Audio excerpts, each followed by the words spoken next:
Olá, estudantes do sexto ano. Neste vídeo vamos falar sobre oceanos, mares, ilhas, arquipélagos.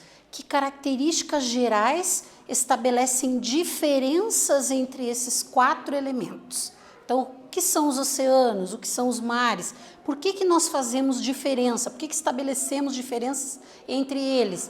E quando que eu uso o termo ilha? Quando que eu uso o termo arquipélago? Então, pensando nisso, estabelecemos ali duas perguntinhas. Justamente a primeira, pensar nessas quatro palavras, continentes, mares, ilhas, arquipélagos. Você já ouviu falar de algum deles? Você conhece algum deles?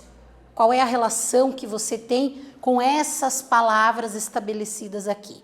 Então, vamos elucidar, vamos pensar juntos nessas diferenças para entender bem se nós conhecemos ou não um ou outro, Se eu sei o que é um mar, se eu sei o que é um oceano, então eu posso diferenciar e entender o qual deles eu conheço, por exemplo. Então, pensando nesse sentido, nós temos o mapa mundi que mostra para nós as divisões das porções que são água no planeta e das porções que são as chamadas terras emersas ou os continentes. E as ilhas fazem parte dessa ideia ali, das áreas que estão acima do nível da água do mar ou oceano.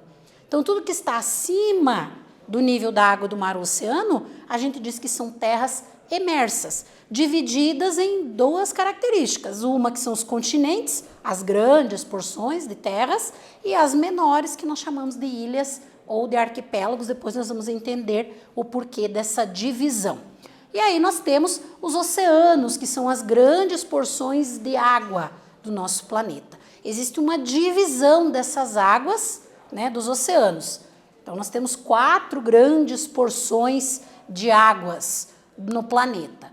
Aqui a imagem para dar essa ideia para nós de que eles são gigantes, eles são tão grandes que parece que é infinito. Então, a água vai passando, mas nunca eu consigo enxergar do outro lado. Tamanha é a extensão territorial dessas porções de água. Eles são imensos, A área, na verdade, o tamanho deles é imenso, por isso que a gente, então, tem essa sensação de ser infinito.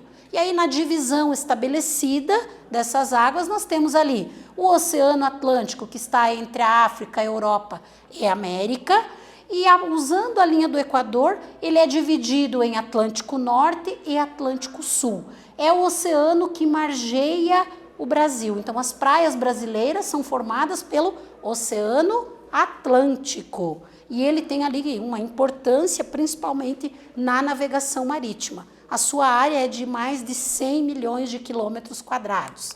Temos também o Oceano Pacífico, que é o maior e o mais profundo dos oceanos. Nele está a Fossa das Marianas, com 11 mil metros de profundidade. É o ponto mais profundo de todos os oceanos.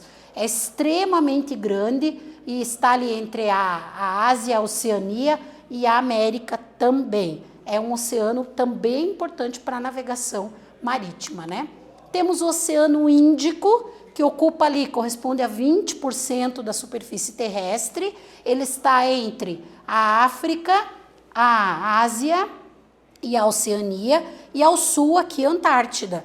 Então, é um oceano também importante para a navegação e para a pesca. A atividade da pesca é bastante intensa nessa região aqui do Oceano Índico.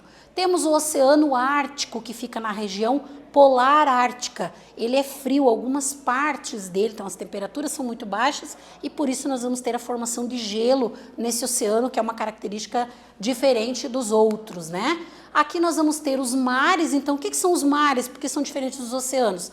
São porções menores de água cercadas de continente e que vão ter uma ligação com o oceano. Então, exemplo, o mar Mediterrâneo e mar do Japão. E aqui nós vamos ter a diferença entre ilha e arquipélago. Quando eu falo ilha, é uma só.